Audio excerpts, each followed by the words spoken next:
Yo, what is up, guys? It's Pedro here. I'm here with On the Warpath. Make sure you guys check him out on YouTube. Sorry for being late. We had some technical difficulties, but we're all good right now. Let's say hi to some people in the chat. What's up, Gunner? What's up, Joshua Platt? What's up, Philip B? What's up, Brian? Let's see who else. What's up, James? Appreciate you guys coming in here. What's up, Riker? What's up, King Sean? Shout out King Sean. What's up, Justin? Appreciate you guys coming in here, and appreciate Corey for coming on the live. Appreciate you for having me on here, man. Glad we could get this going again. I know we had some technical difficulties, but as always, man, it's a pleasure to be on here with you, Pedro. Yep, appreciate you coming on. What's up, three-time Super Bowl champ Skins? What's up, G? What's up, Jamal? And yeah, Brian put Corey's link in the chat, so make sure you guys go ahead and sub him up. Great Washington football team YouTuber. So, not a bunch of news. I mean, now it's kind of getting into like the downtime of the season or the off season. We got like 6 weeks until training camp. So not going to be a lot to talk about moving forward, but we do have some stuff to talk about today because mini camp just ended. So one thing I want to talk about, while people are still coming in, this is kind of old stuff, but how do you feel about, Chase Young missing like the voluntary OTAs and stuff? It's kind of funny. You're gonna have to go back and check on Kevin Sheehan's show when he asked this question because he borderline cussed me out that day when I said I didn't care. It's like you said, Pedro. It's kind of the dead season right now, and people need to find molehills to make mountains. So this was something. Chase would have been nice for him to be at one of the voluntary OTAs. Maybe, but it's not a big deal. Nobody else on this team has commanded a triple team. You look at the production that Montez Sweat had. Maybe that production is because of Chase Young. He had 2.5 or 2 more sacks than he did the year before. So maybe it's just the fact that Chase is who he is. He was electrifying. He looked like he was in shape. I'm not going to worry about it because I need him on September, week 1, when the Chargers come, and I need him knocking the crap out of Justin Herbert. I don't need to worry about him being in shape. If you want to do Family Feud, All State, Dad's Bakery and Groceries, I don't really care as long as he's ready in September. I could care less about anything else. Yeah, I honestly really don't care that he's not there. Yes, Yeah. sure. If I had a choice, would I pick him to be there or not? Yes. I mean, I Yeah. think everyone would say, hey, have him go there. But at the end of the day, it's voluntary. He has a choice to go or not. And Washington had every single player go there at some point, but there was teams where they had 40 out of 90 players. So like players across the league that are nowhere near Chase Young's level missed OTAs, and OTAs really, even minicamp is somewhat useless. Like minicamp, I would say, is more for the younger players that are still developing, and someone like Ryan Fitzpatrick, Heineke, Allen, all those guys, and the receivers to get on the same page.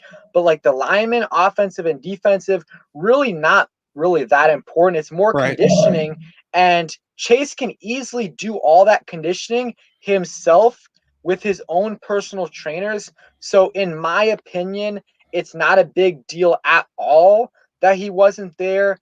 He was there for voluntary minicamp, which is really all that matters. And that's not even that important for him. Like it's not going to help him that much, but it is voluntary. So he has to go, and really not a big deal, at all, in my opinion. He had other stuff going on.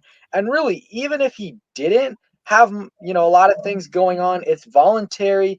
And if he wants to train on his own, that's his choice. So yeah, I don't, not a lot of people were making a big deal out of it, but like, for example, Kevin Sheehan was, and like, he was like, I think on his podcast the other day, he was like, on a scale from 1 to 10, I think, I was saying it was like a 2 or 3. Like the way he was saying it was like it was like the biggest deal in the world, and it's not at all.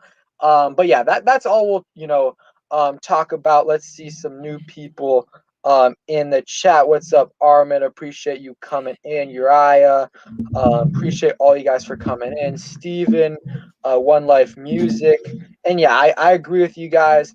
Don't think it's a big deal at all as long as he's good in September. And honestly, like this is gonna have no effect on that whatsoever. And he also he that first day, like there was a great example of his leadership, like that first day where he was talking with Jamin Davis, running off the field. So I don't think the leadership aspect of it really, like him not showing up for OTAs, matters at all. And I think we'll all forget about it in a couple months, once the season starts. So yeah, I agree with you on that. Yeah, I ain't forgetting it. I ain't forgetting it because once he has 10 sacks, I'm calling Kevin Sheehan. I'm like, you remember all this heck you put this young man through back in June because he didn't show up for voluntary OTAs when he was at the facility, but when nobody else was there previously, because there were reports he was there. I'm be like, please give us your player's card and get somebody else on the morning show because that's just asinine. Yeah. No offense to Kevin. I love him, but they don't have enough. They don't have anything to talk about right now. No, exactly. Like if you're making a big deal out of it, for like 3 or 4 straight days, then he doesn't have anything to talk about. But so let's go ahead, start to talk about mini camp. Not anything crazy, but we did get some insight into some players. What is one player that you felt like you learned at least a little bit about? I think we have something in St. Juice. I think I compared him to Brandon Browner in his draft profile because that's who I thought he was. Just the side. I think it was Brandon Browner or it was another guy, but it was a guy from Seattle. And a lot of people now are saying Richard Sherman. And depending on what he does in preseason, but the way he's been kind of flashing in mini camps and OTAs and everything, we might have something here, Pedro. And the big receivers that we're going to have to play this year, you think about Mike Adams, you think about Mike Evans, Devontae Adams. These are some big dudes. The boys from Isn't Judy out there in Denver. So you have to play big bodied guys, and you can move Kendall Fuller back into the slot and not have to worry about it. If Benjamin St. Juice is half of what we think he may be able to be, I think we're going to be pretty good with that guy, number 25. Yeah, the first day when we drafted him, like I heard about him from the Senior Bowl, but I really didn't know anything about him. But after learning a little bit more and also like hearing that another team wanted to trade up to our spot to get him, I was like, yeah, this guy might end up being one of our best draft picks, maybe even better than De'Ami Brown. We'll see. But I'm really liking what we're hearing from him. And what is up, AM Hunter? What's up, Kurt? I cannot wait to see what he can do. And yeah, ideally you have Benjamin St. Juice on the outside, William Jackson on the other side, and then Kendall Fuller in the slot.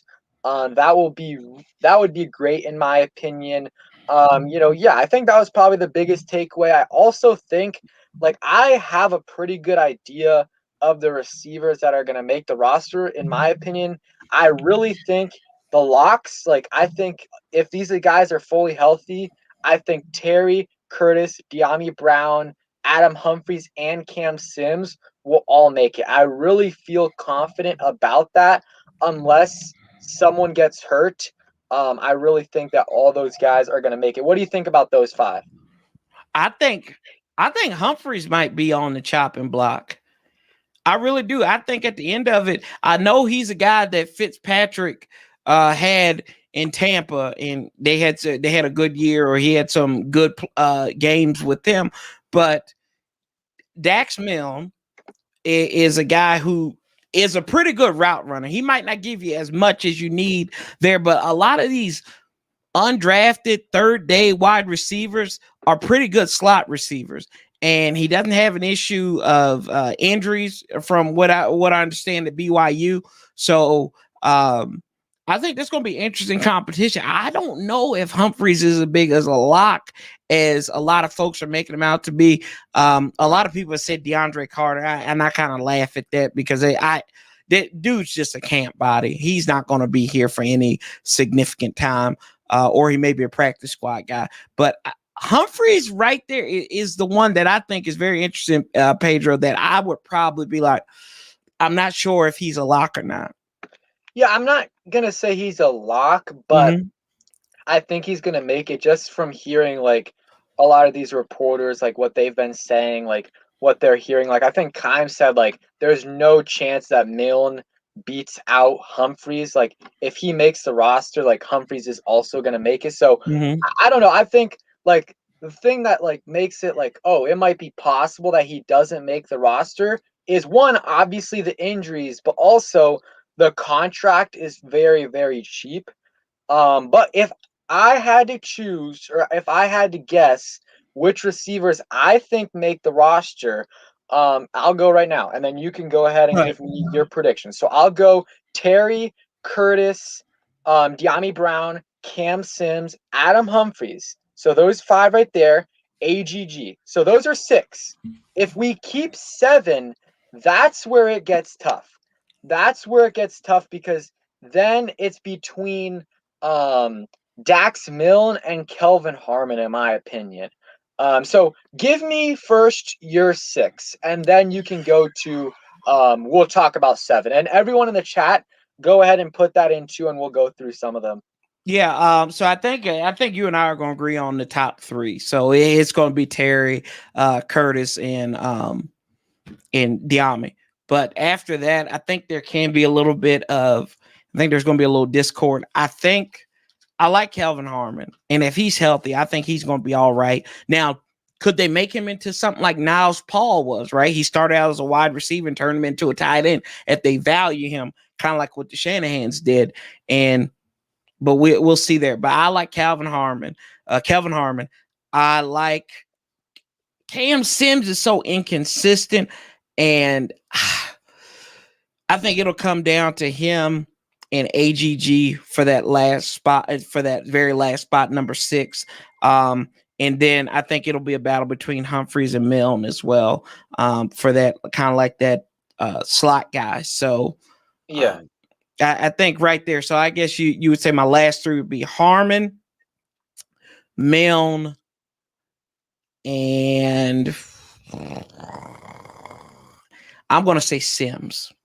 Steven Sims or Cam Sims? No. Camson. Okay. Camson, Lord. No, Pedro, my credibility, man. What are you doing, bro? Yeah. Steve Sims. Come on now, man. It ain't April Fool's Day. And one thing I want to say, and these are not like who I think should make the roster. Right. That's what I'm just saying. Like Matt says, I'm sleeping on Harmon. I like Harmon. I'm just giving you guys my prediction, not who I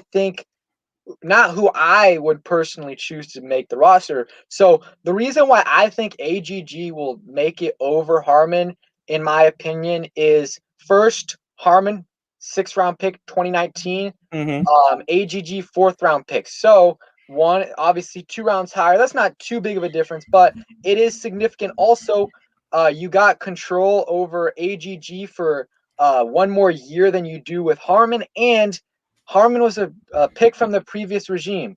Ron Rivera picked AGG. Also, AGG pretty much redshirt rookie year. Like he did not have a rookie season. No OTAs, no mini camp, training camp. He didn't have a training camp. He got a concussion the second practice, was out, and then he played a couple weeks and then was out until week 16 for the regular season and played 1 game. So he really didn't have a rookie year. He really did not have a rookie year, in my opinion. So I think I really like Harmon, and I think he should make the roster. But if I had to go with my prediction, I would go Terry, Curtis, Deami Brown, Cam Sims, Adam Humphreys, AGG as a 6. Yeah, go ahead. I'm just gonna play devil's advocate with you now. Our rookies last year were pretty doggone good. You talk about Cam Curl. Who else do we have in there? Of course, Chase came in there and played pretty good as well. And we had a slew of other guys that kind of showed up and didn't. I feel like that we're kind of making an excuse for AGG. And I'm not saying you are, but I'm just thinking a lot of folks are making excuses for him that, well, he had this was his red shirt year, yada, yada, yada. The two people that I'm worried about on this roster from last year is him and Sadiq, because Antonio Gibson came out and played. Cameron Curl came out and played. Cameron Curl came out of nowhere. Even James Smith-Williams he was all right too. Yeah. Was okay. He was okay in spots down the stretch too. So I really, and Ron has a history. I went back and looked at Ron has a history of cutting third, fourth round picks early. Like there's a couple of guys he just cut them within a year of being drafted. So AGG, man, I don't know. And maybe they may feel sorry for him because he did have that bout with COVID as well. But I don't know, man. It just something doesn't sit right with me. And it's not that I'm hating on him, because I would love to see him to succeed, because I think he's got the body size that can work in the NFL. And then what he did at Liberty those years. So averaging 1,000 yards a season. So yeah. And shout out Ed Oliver. Appreciate you coming in. Let me see some of the predictions. So Armin said T-Mac, De'Ami Brown. Sorry, let me pull it up. Curtis Samuel, Adam Humphries, Cam Sims, AGG, King Sean, Terry, Curtis, De'Ami, Cam Sims, Harmon Humphries, Terry, Curtis. So yeah, a lot of people think AGG, Kelvin Harmon. Mm-hmm. Let's see. Calvin said McLaurin, Samuel, Brown, Humphries, AGG, and Carter. Okay. And that's interesting. It leads into this question. Appreciate the $5 donation from AGSTP003. Which receiver will be used for kick/punt return? So yeah, that is a very good question. And that's why I think like they could keep 7 and maybe they keep Milne to do that. Like maybe they do that, or they could keep Humphries to do that because he did that with Tampa Bay and Tennessee. Only problem is obviously Adam Humphries is very injury prone. So like, do you even want him to be your punt returner? And then DeAndre Carter, they brought him in to do that. But the thing with Carter, like I looked and he has like 8 career fumbles, like lost, I think, right, or something like that. So like, unless he looks really good in camp, obviously you want a flashy guy, but after seeing what Steven Sims did last year, just give me someone like Trey Quinn who can just catch the ball. Like, it was miserable watching Trey Quinn being our punt returner because he would get like 1 or 2 yards every time, but that is much better than 1 out of 10 times getting a big run, but 1 or 2 out of those times also fumbling. Like, no, we do not want that. And Steven Sims really didn't have any big runs last year, and he fumbled like multiple times, even leading to a touchdown on one of them. So I would say Dax Milne is an option, Adam Humphries, and then they could keep either Milne or DeAndre Carter on the practice squad for the first few weeks of the season and call them up to game day. That is a possibility. What do you think about who the punt returner and kick return? Oh, and I forgot. I think kick returner, if he makes the roster, Danny Johnson. That could be it. Yeah, Danny Johnson. Because he was sure-handed on kickoffs, and that's kind of where I have that hesitance about Adam Humphries. I'm like, well, the guy can return punts, and if we remember that Carolina game, Steve Sims is the reason that game really got out of hand to begin with. Dax, Adam Humphries, I think those guys are in. And like I told you before, DeAndre Carter, I think he's just a body. He's a jag. He's just going to be there to save space. He won't be there unless option 1, 2, or 3 is hurt or cannot make it on the roster. And then I even think at that point, I still think it's going to be a long shot for him to make this roster. Yeah, I don't think he's gonna make it. Maybe practice squad. Maybe practice squad. We'll see. And yeah, one more thing on AGG. It's gonna be tough. For him, like he's gonna have to have a good camp. But it looks like he had a really good couple days in mini camp. So yeah, I mean, if he doesn't at least show that he's worked a bunch this off season, then I don't think he'll make it. But just a combination of like they really didn't get to see much out of him in his rookie year. Like I don't even think that it's like he obviously he played bad when he was in, but they just don't know what they have in him, in my opinion. So if he even looks solid in camp, I think they'll bring him in, and I think we'll have a really good idea of that after the first 2 games of the preseason. But yeah, AGG Harmon is going to be an interesting battle because if we have the same wide receiving core as we had last year, this year, those guys would be locks, pretty much locks to make the roster. But we don't have Dontrell Inman anymore. We don't have Jeff Badette. We don't have Robert Foster. We got, and we were, I mean, that transformation, our receiving core is a million times better than it was last year. I mean, you got De'Ami Brown, Curtis Samuel, Adam Humphries, like, instead of all those guys I just named. And I do think Cam Sims, like, I know he's inconsistent, but I would be very, very, very surprised if he doesn't make the team just because of a combination of a bunch of things. He had a solid season last year, not great, but 477 yards in like 12 games where he was, or 11 games where he was actually playing receiver. Like the first few, he was a gunner on special teams. And I think those are the guys Rivera wants on this team, guys that grind super hard. I mean, Cam Sims did not make the roster last year. He did not make the initial roster. They put him on the practice squad, called him up for the first few games. He balled out on special teams. He climbed his way up into the lineup, and I think Rivera absolutely loves that. So and then he also, 477 yards. Like I said, in 11 games, that's pretty solid. Yes, he was definitely inconsistent a couple games, but I think that partly is because he was our number 2 wideout. He was our number 2 last year. He's not going to be our number 2 this year. He's going to be our number 4, our 4th best receiver at best. So I think that'll help him out. He can, provide a big spark, and you've got more, money in him versus AGG, Harmon, and the rest of those guys. Let's see. Calvin says, in all honesty, how much does a number 6 receiver get on the field?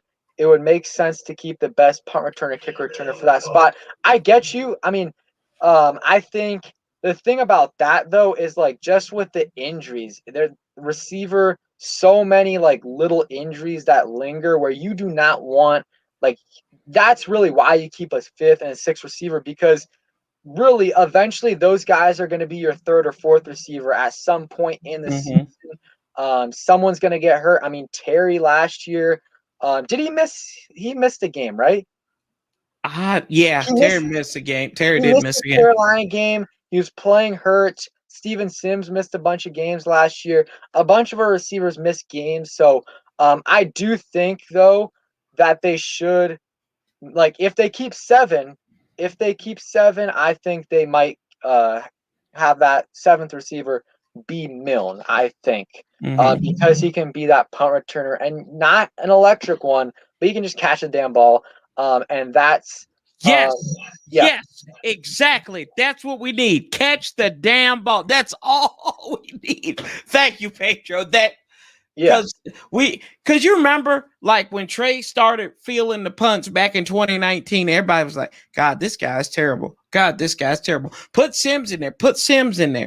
And then we're like, we're done with Sims already. Wait, why is this so? It's it's a hilarious dynamic that we have with punt returners in DC. And we got 170 people in here. Make sure you guys sub me up, and make sure you guys sub up Corey, Brian, if you can, go ahead and put his link in on the Warpath on YouTube. Great Washington football team content creator. And make sure you guys hit that like button on the stream. So, yeah, this receiving core is going to be very interesting. I think another guy, Isaiah Wright is a possibility, but I think he is definitely a practice squad guy. He's a perfect guy for the practice squad because if you need, he can be a punt returner if you need it. He didn't do that great though last year. I think we all thought he would be our punt returner. He was initially, and I think he had a fumble in that Giants game, and then they were like, "Nope, we're not doing this." So yeah, we just need a guy that if just no fumbles. Like one fumble in a season, that's understandable. But like Steven Sims had like 3 or 4 fumbles in like not many games punt returning. If he makes the roster and he's our punt returner, I don't know what I'm gonna do. I mean, just sit there, watch it and cuss like I'm gonna do. I've said this a bunch of times, but like last year was funny, like the transformation of like what got you nervous on game day. The first, and I think we got some like bots in here because we got like 300 people. So I don't know if those are real people, but if they are, sub up both of us. Yes. If you guys are real and like up the stream, but I think those are bots. But so the first 4 or 5 games of the season, it was like Haskins, Dwayne, just please don't turn the ball over. That's what we were praying for. And then I think that middle stretch of the season was like Dustin Hopkins, my dude, please make the field goal. Please make the field goal. And then the last 4 or 5 games of the season were Sims, just catch it. Like that was a transformation. Like what got you nervous? And yeah, let me see. Redskins 007. Appreciate the $5 donation. Kelvin Harmon is a good blocker. He is a lock in my eyes. HTTR cheers. I mean, I wouldn't say a lock, but the thing is, yeah, he is a very, very good blocker, run blocker, really good run blocker. And yeah, I think it's tough just because of all the depth we have at that position. But I think they're going to try to find a way to keep him on the roster. And I don't think John Kime was saying like possibility of him being a tight end, like kind of a breed, like a hybrid, like Niles Paul, and for him to gain some weight. But at this point, I don't think it'll happen. But who knows? Like the coaches could have, tried him out again at receiver and, said, hey, you have a shot of making this roster at receiver, but I really think you'll make it at tight end in these next 7 weeks, put on 10 pounds and come back to training camp. I don't think that happened, but him at tight end would be good in my opinion because he's got that size, great blocker, and a pretty good route runner, especially for a tight end. But I still definitely am intrigued by him at receiver, just because, like you said, he's a good blocker, so he could be like they could do this. They could be Terry, Curtis, De'Ami Brown, Adam Humphries, Cam Sims, AGG, and Kelvin Harmon. Because Kelvin Harmon is a true outside receiver, but they've talked about AGG in the slot as well. He can play on the outside, but he can play on the slot as well. So if they keep 7, maybe they do keep Harmon instead of someone else, or maybe they keep Harmon instead of AGG. Yeah, I mean that is quite possible. I like how Comster and I are in the same wavelength with that. But I mean, if you value, it just depends on where they value him at the end of the day on this team. If they care a lot about Kelvin Harmon, they will make a way for him to be on this roster. If they don't, it's going to be. He's just going to be gone. And, kind of like what you were saying earlier, like about, some people just catching the ball and everything. Yeah. Steve Sims, of all people, had the greatest catch of the 2020 season for this team. and it was in the playoff game. Oh yeah. Nobody can that was the prettiest catch, and I give Taylor Heineke credit for dropping it right in the breadbasket. But as much crap as we give Steve Sims, he had the best catch. No, yeah, there's no doubt about that. Steven Sims was actually a good red zone threat, and I hope this year Scott Turner tries to get Terry the damn ball in the end zone, because he didn't do that at all this year. Like, I don't know how many targets Terry got in the red zone, but it wasn't it was, not much at all, maybe a few.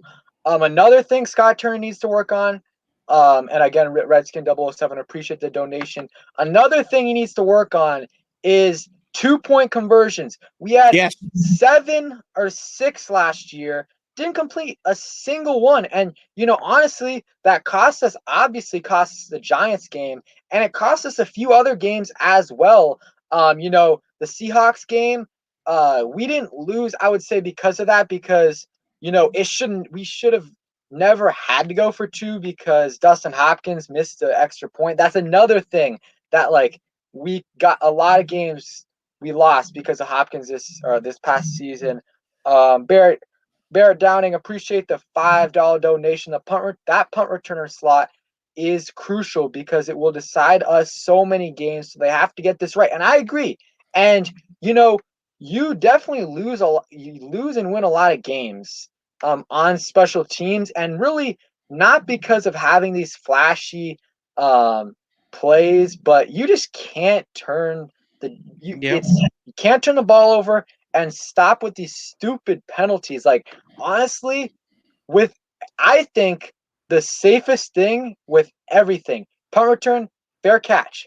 When it's a kick return, just kneel the ball, because you're getting it at the 25 on a kick return, and usually you're not going to get past the 25.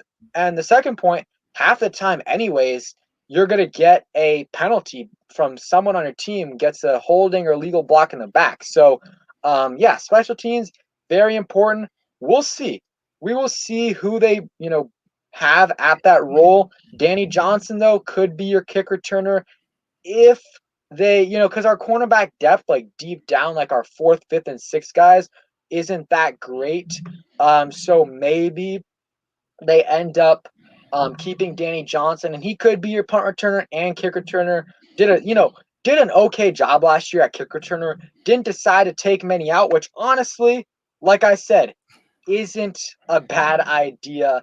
Let's see. And the punt returner spot, though, definitely going to be important. And I think this is why preseason this year is going to be super, super exciting, because we're going to learn a lot about this team, who's going to make the roster, who's going to have which role, and we'll definitely know who the punt returner and kick returner are. Appreciate the donation. We had 400 people in here. Again, I'm a little skeptical if we actually had those guys. We got 273 people in here. So if we do have 273 people, I don't know how many likes we have right now, probably 50. Get it to 100 if we actually do have that many people in here. Dora Gunner, appreciate the $2 donation. Hopkins is going to have to win us a Hopkins, he pisses me off, man.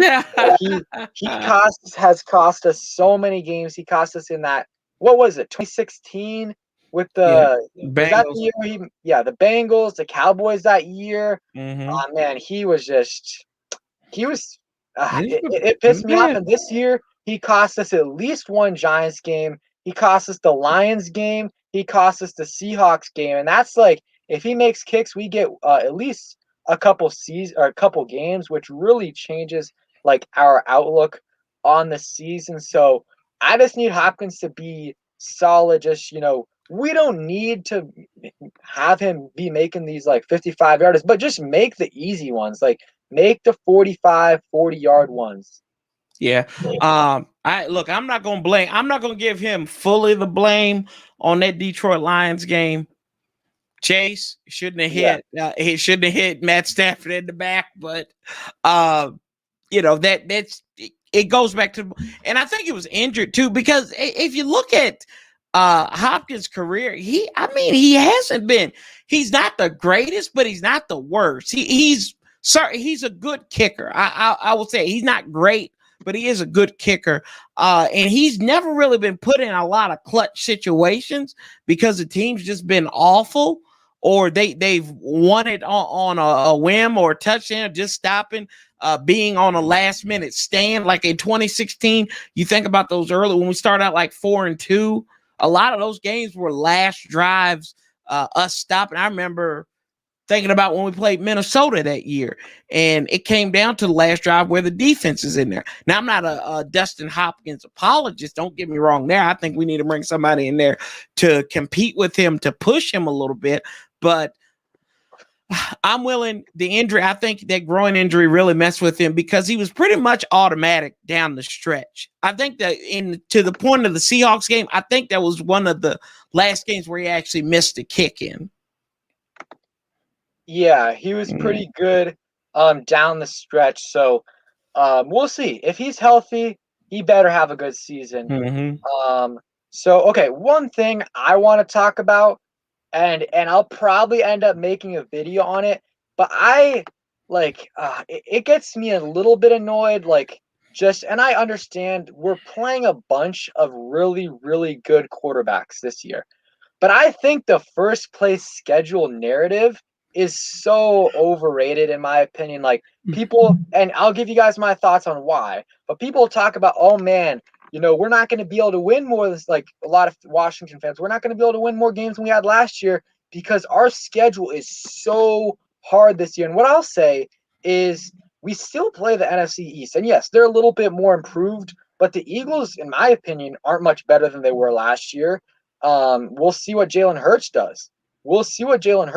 But I don't think they're going to be much better. The Giants will be a little bit better, but they're not going to be way better. And we'll see with the Cowboys. They're going to be better, but to what extent? They won the last time Dak was healthy. They won 8 games, and their defense has gotten worse since then. So that schedule is still pretty easy.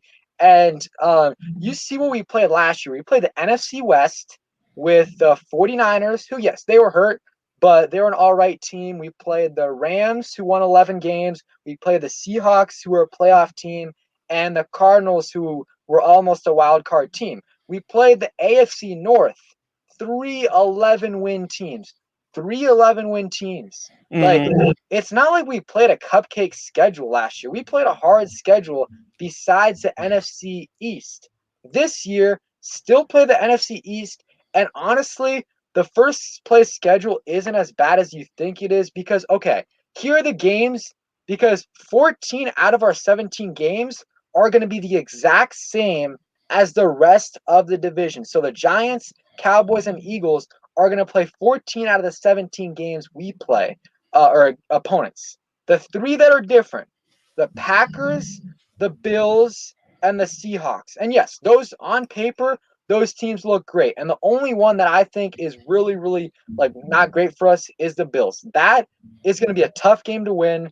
And, the teams after that are solid in that division, like the Patriots and Dolphins, but still the Bills are the best team there.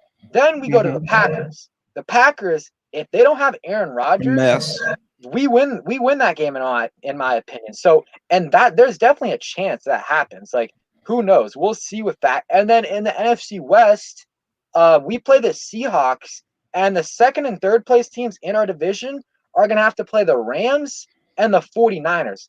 I personally much rather play the Seahawks than I play the Rams, who won 11 games last year with Jared Goff. Now they got Matthew Stafford. And the 49ers, if they're healthy, I mean, they went to the Super Bowl a couple years ago. So the schedule, sure, it's hard, but I don't think it's as bad as other people think. And you have to remember, even if it's hard, you're still playing 14 out of the 17 opponents your division is playing.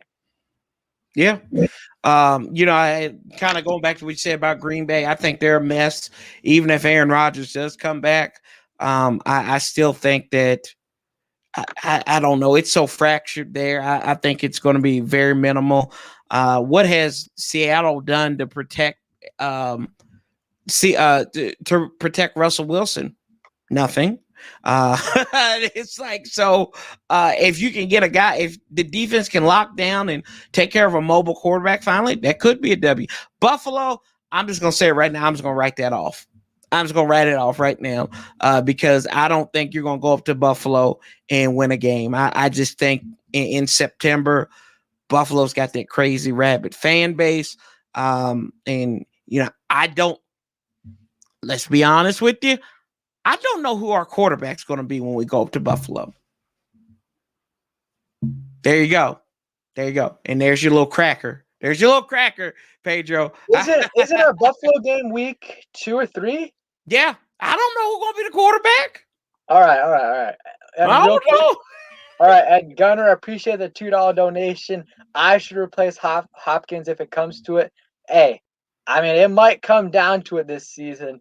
If he's playing like he was through like week 5 to 12, you might have to trot on and kick some, replace Hopkins. We'll see. We'll see. But yeah, let's hope he's healthy.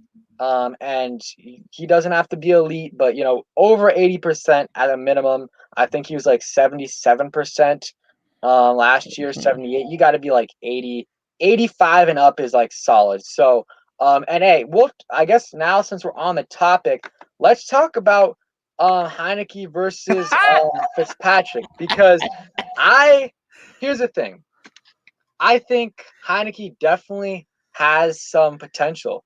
He does, and who knows? I mean, he definitely has a chance to be the starter. I think week 1, though, it's going to be Fitzpatrick. I really don't see, like, even though I like Heineke, I think the coaching staff, like, if they really, really, really believed in Heineke, would they have, gone to Fitzpatrick and paid him $12 million? Like, they signed Heineke before Fitzpatrick. So, I still think Fitzpatrick is going to be the starter.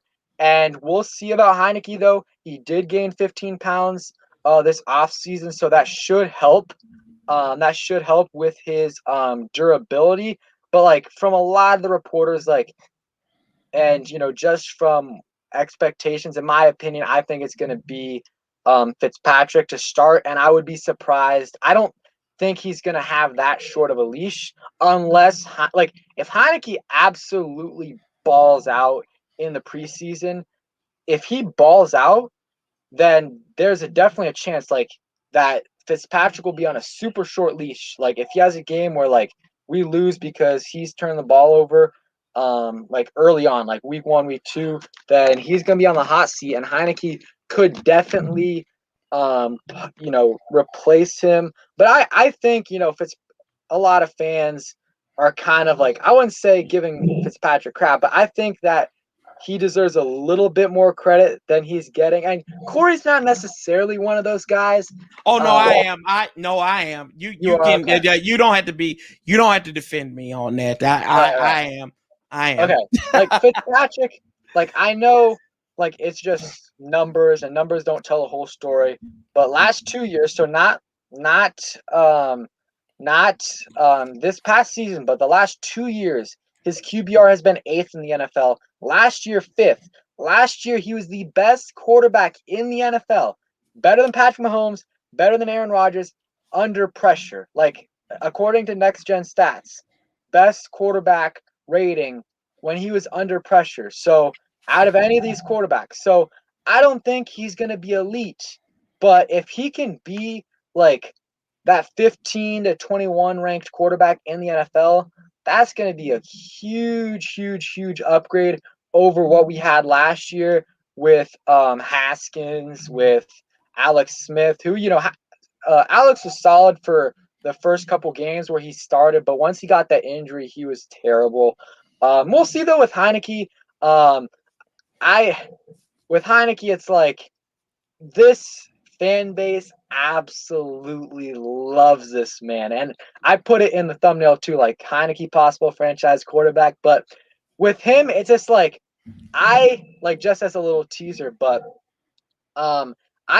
he's he could end up being a good quarterback, but there's a lot of people saying like, "Oh, Heineke is our franchise quarterback," and like he could end up being that, but you have no idea. He played 1.5 games this season, 1.5. Like, One and a quarter. One and yeah, a one and a quarter. He quarter. quarter. Yeah. Usually, you can't say a guy's a franchise quarterback until like more than a season.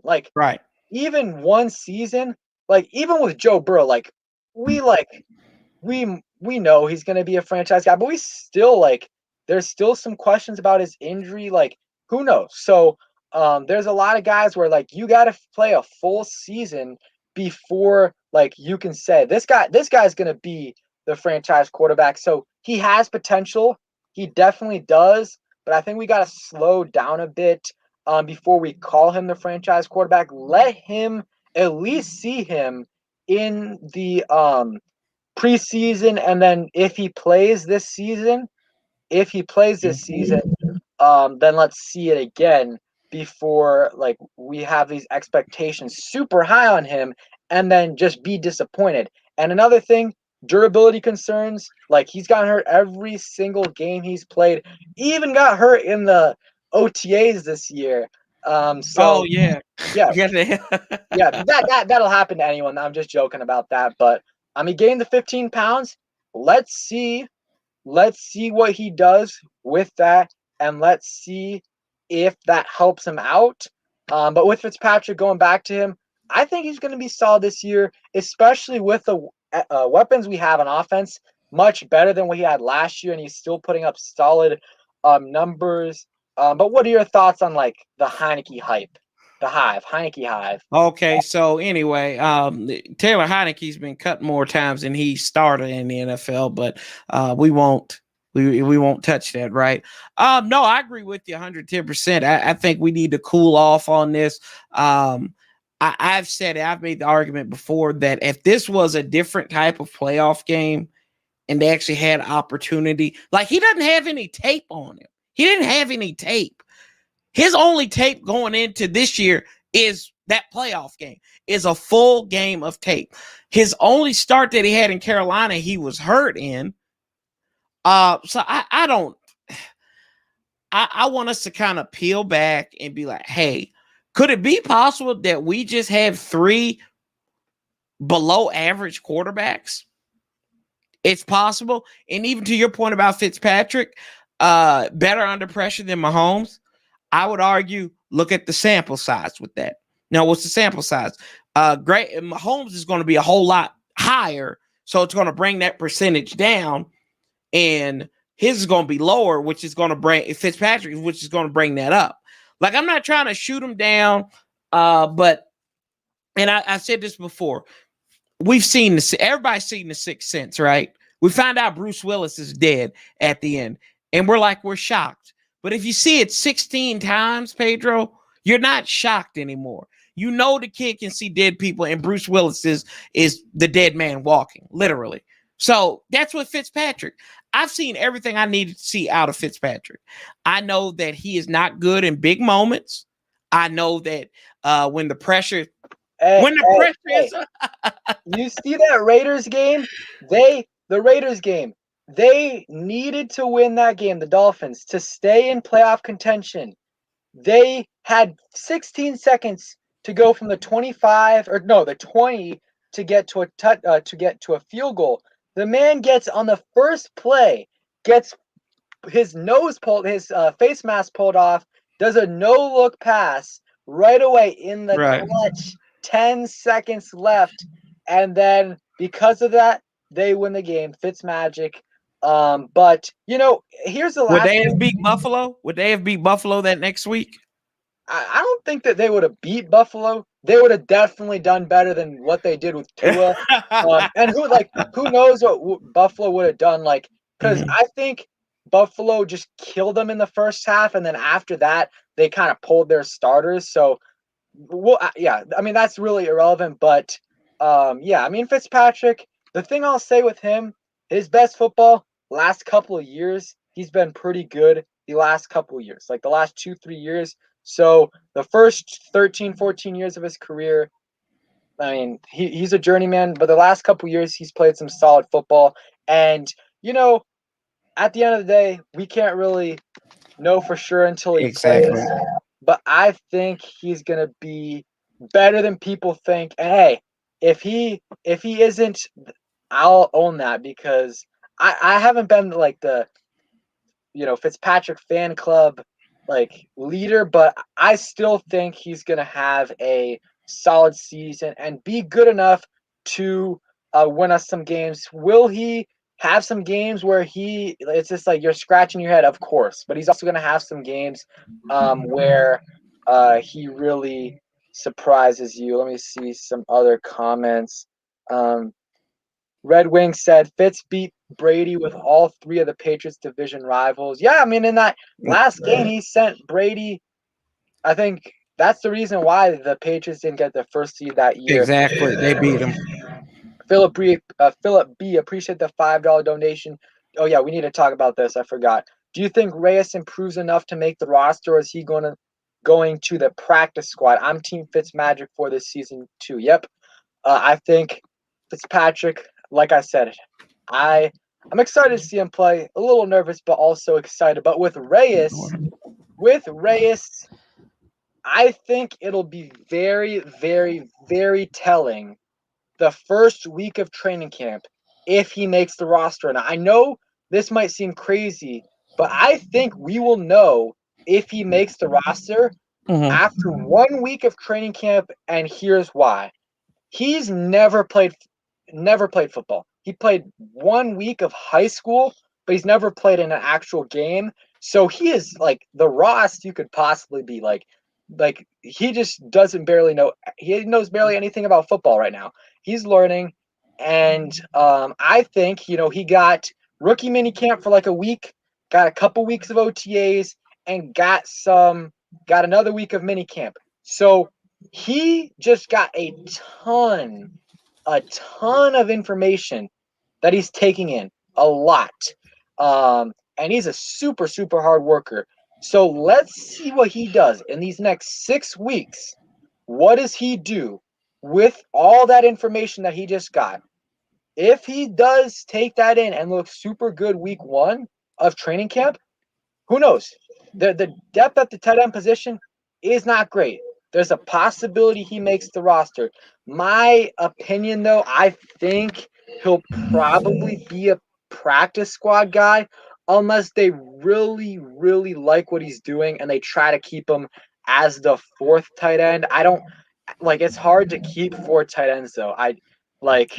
I don't know. But, if he's looking good though, there's a chance he makes it. There's a chance. I probably would lean though towards no, but I really like his upside.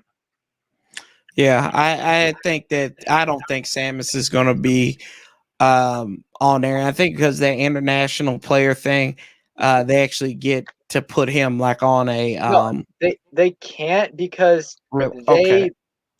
he was part of the program, and with that program they randomly assigned those players to random teams. But I think because they signed him before like he officially got put into that thing, like because you remember he was signed before those guys were put onto individual teams. So I don't think they have like Okay. an extra practice squad roster spot.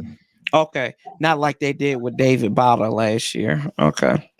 Yeah. All right. And yeah, Gunner has a good point. Like, it's going to be hard to keep four tight ends when we're keeping four running backs and maybe seven receivers. I actually think that with the running backs and receivers, I think they'll keep 9 total out of those. So I think they'll keep 3 running backs or 4 and 6 or 7 receivers. Last year, I think they kept 6 receivers and 3 running backs. Did they keep? No, was it 6 receivers and was it 4 running backs? We have 4 running backs. But yeah, I think they'll keep 10 out of those 2. I think they'll keep 10 receivers / running backs. I think they did keep 4, right? It was No, Love, no, no. Gibson, McKissick, and Barber. Yeah. Yeah, that's right. That's right. Yep. Yeah. King Sean said we only kept 5 receivers last year. I thought we kept 6. But I might be wrong. But Terry, Sims, No, Sims was AGG. a practice squad. Yeah, that's right. Yeah, that's right. So maybe we had 5 at the jump, and then they added Cam Yeah, because but Steve was already on the roster. yeah, running backs though. The thing with that is that we pretty much went with 3 the whole season. So if they're not too concerned with Gibson's injury, they could keep 3 and go ahead with 7 wide receivers. Gonna be interesting. Again, Philip, I appreciate the donation. And yeah, I think Reyes. I think they're gonna do whatever they can to try to keep him on the roster. But I don't know if he's gonna be able to, if they're gonna be able to do it. Really depends if he can be close to what Ricky Seals Jones is in camp. Then maybe. Let's see. What running backs do you think are gonna make it? I think you're gonna have Gibson. I think that you're gonna have. I think McKissick will make it again, Yeah. and I know everybody hates Peyton Barber, so I don't know if Peyton Barber would be the odd man out in there, and then maybe Lamar Miller if he's healthy. And I think Jaret Patterson's going to make. I think Jaret Patterson's going to make this roster. So you think we're gonna keep 4 running backs? Yeah, kind of like they did last year. Yeah. So Yeah, it may. I think Gibson, McKissick, obviously locks. After that though, it's like I like, I kind of like some of the things Barber can do, but like I feel like a lot of those things that he can do, Gibson can do as well. Right. He was super clutch on those goal line situations, and he could get those 1 or 2 yard plays if you guys need it. And Barber could do that last year. But I think Gibson can do it. So I'd rather keep someone that like, because you don't want Barber getting more than 5 carries in a game at all. Like when he was our number 1 back when Gibson went down, him and McKissick, it wasn't great. It wasn't great. I want someone who has the potential to, like, if Gibson goes down, this guy can get you 15 carries in a game. I think Patterson has that ability, and I also think that Lamar Miller potentially has that ability. We'll see what he is, with he's had a bunch of ACL things the last couple years. But he's probably not going to make it. But if he looks like he did before, before like 2 years ago, maybe. But it might end up being like just 3, and it'll be McKissick, Barber, and McKissick, Gibson, and Patterson. We'll see though. Let's see. Arthur says Gibson, McKissick, Patterson.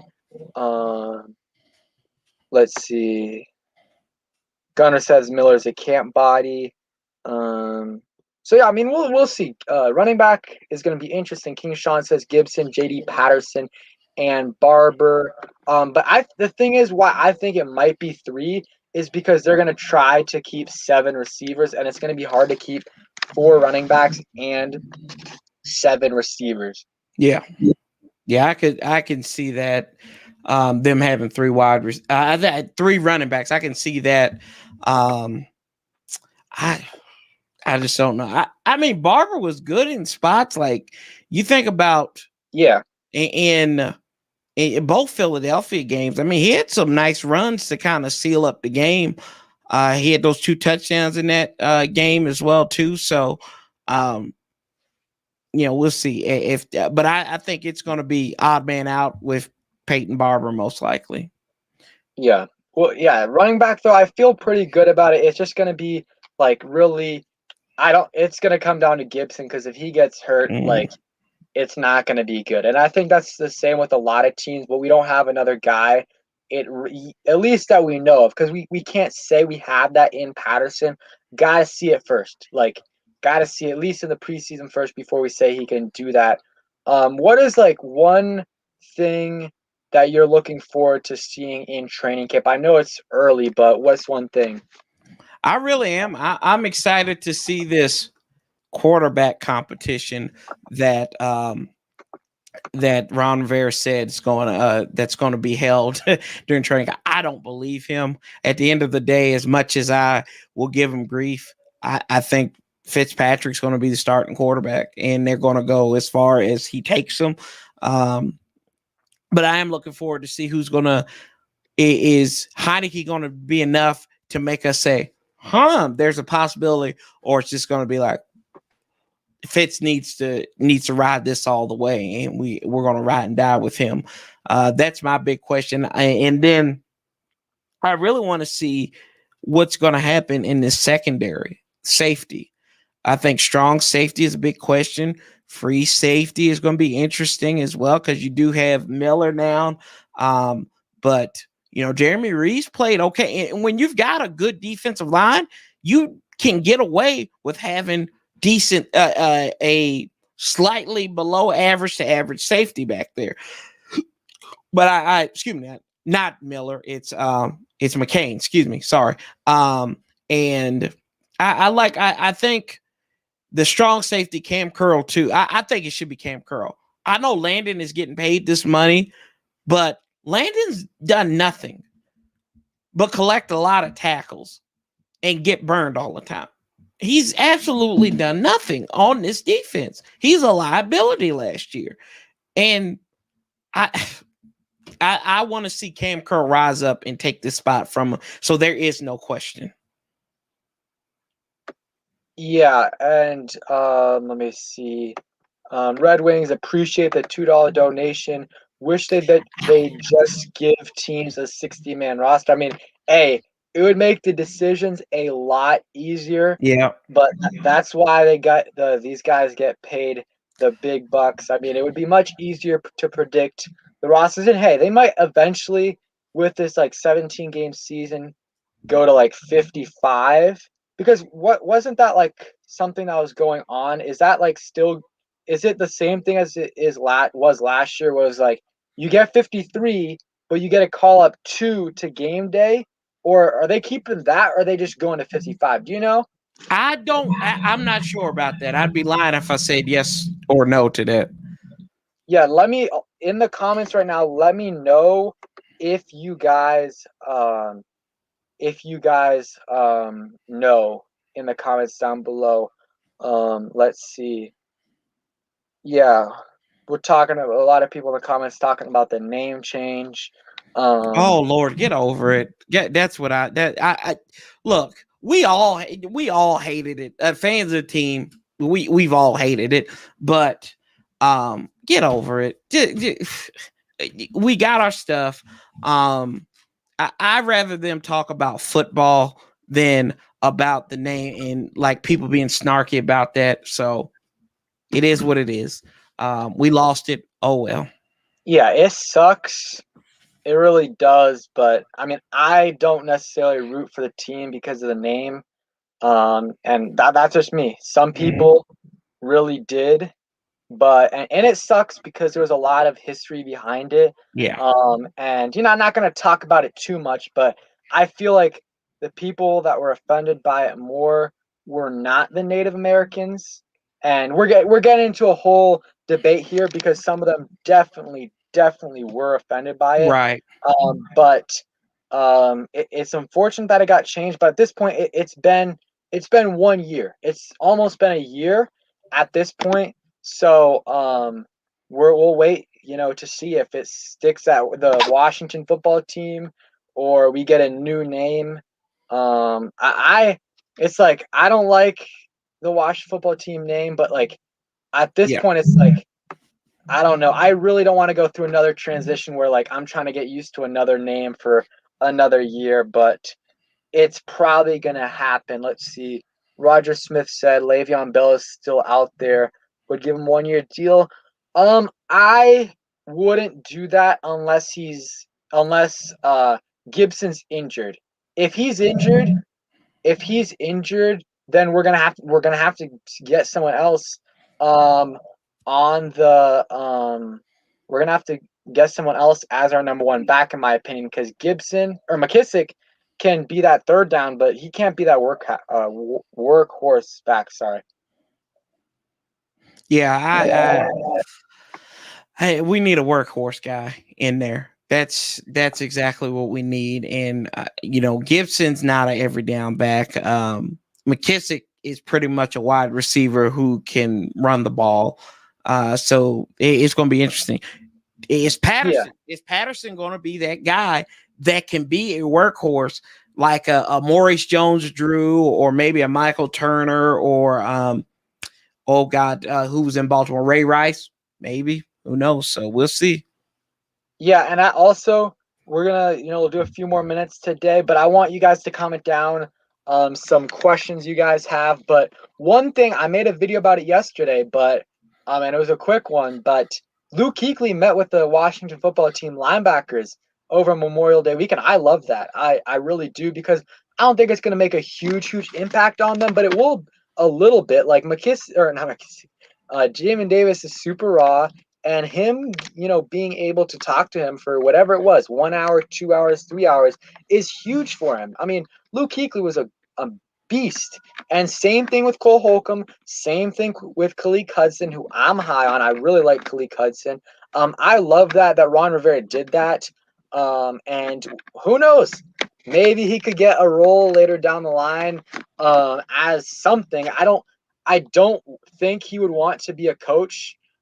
He wants to spend time with his family, and coaching, you're not going to get paid much, really. I mean, obviously you're getting paid a lot, but compared to what he's made, it's just it's a lot of time. So he might do something else where a specific role to him where he can come in and do what he wants. Mm-hmm. Yeah, I agree 110% with something with player development, something like that. But I like that he's coming in. And what do you think? So Gregory Lightbody asked for a Jamin Davis stat prediction. That's tough. I think linebacker's probably the hardest position to do a stat prediction for. But I don't know. I think he'll get it. I'll say 2.5 sacks. I think he'll get 2 interceptions, 2.5 sacks, 2 interceptions, and 107 tackles. Yeah, I could go. I'll go with 105 tackles. Let's go with 3 sacks, and let's go 3 picks.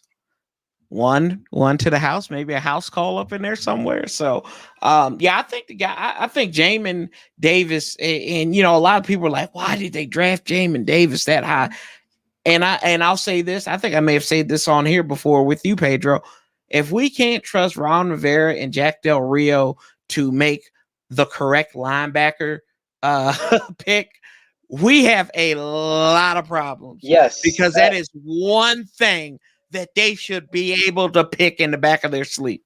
Yes, and one of those, also someone you're forgetting too, is Marty Herney. I mean, Marty Herney drafted Thomas Davis, John Beeson, Luke Kuechly, and Shaq Thompson. So that is pretty that's a great track record. You got Jack Del Rio in there too. Gregory said 107 tackles is kind of low. I mean, over 100 tackles is pretty good. And one thing I'll say, Jamin Davis obviously is a great tackler, but he's definitely a coverage linebacker as well. Mm-hmm. So he's gonna drop back into coverage more than other guys will. So that's just my thought right there. We'll see though. King Sean says 101 tackles, 3.5 sacks, 5 tackles for loss, and 1 touchdown. So go ahead, guys, drop a couple more questions, and then we will call it a day. Appreciate you guys for coming in. Gunner says taking a Danny Fumbles pass back to the house, or a Danny Fumbles fumble back to the house. Man, I was just so pissed when that in the Giants game, Cameron Curl came off the edge, punched the ball, punched the football, and Danny Fumbles did not fumble the ball. He just held on to it. And I was like, of course, the one time he doesn't fumble is when we need him to fumble the most. That was absolutely terrible. That road game. when he had that 50-yard run and Landon Collins like bit on the bit on the option. Oh my god. Oh yeah, that was Ooh. surprisingly, like that didn't just happen to uh us. Like that happened to the He Eagles. goes, Like yeah. he's quick. He is like, and I think though the thing with him is like they I think they're not going to do that as much with him because he is super injury prone. Like he is extremely injury prone. His first year, he had an ankle injury and something else. Last year, he had that hamstring injury and then he got an ankle injury later. And some of it is because from his runs. So, yeah, and this leads into the question, Philip B. Do you guys think we'll beat the Giants this year? I hope so. Split. If we don't win against the Giants, just gonna be pathetic, and we're not gonna hear the end of it from Giants fans. It upsets me, but all I'll say is like when Giants fans are like, "Oh, Danny, Danny Jones is undefeated against you guys," and I'll say, "Well, last year undefeated against us, still won the division. The year before, yeah, he was undefeated against us, but we got Chase Young because of that. But this year, we better at least win one against them. I think we will. I think we'll win one game against the Giants. Hopefully it's week 18. Week 18. I think we can do that. Obviously you rather win the earlier game like just because it's closer, but I think week 18 you want that game. Last game of the season. We'll see though. But yeah, we gotta beat the Giants this year. Yeah. And Red Wing says, glad we're playing New York week 2. Gotta stop putting Danny Fumble's career on life support. Time to pull the plug. Yeah, I mean I don't remember that. That's a good one. I don't remember the record, but he has like 4 wins against teams not named Washington. Yeah. Like it's pathetic that we just give him like if we split the games against him in his career, like he's still probably the quarterback, but I mean, like he's on the hot seat. Like Mike Glennon is getting warmed up on the sideline, but yeah, we got to win one. I mean, if we and yeah, New York week 2, I think we're playing in Washington that week, but we can beat them. We should beat them. Hopefully We Chase will. Young, yeah, Chase Young stands on top of Danny Fumbles. And, if you look on, I don't know if I'm going to pull it up right here, but if you go to Jamin Davis on Twitter, go to his account, and if you click on his profile picture, look, I got to pull this up. This is hilarious, and I think we'll end off on that. Let me pull it up. Let's see. Yeah, we're gonna end on this.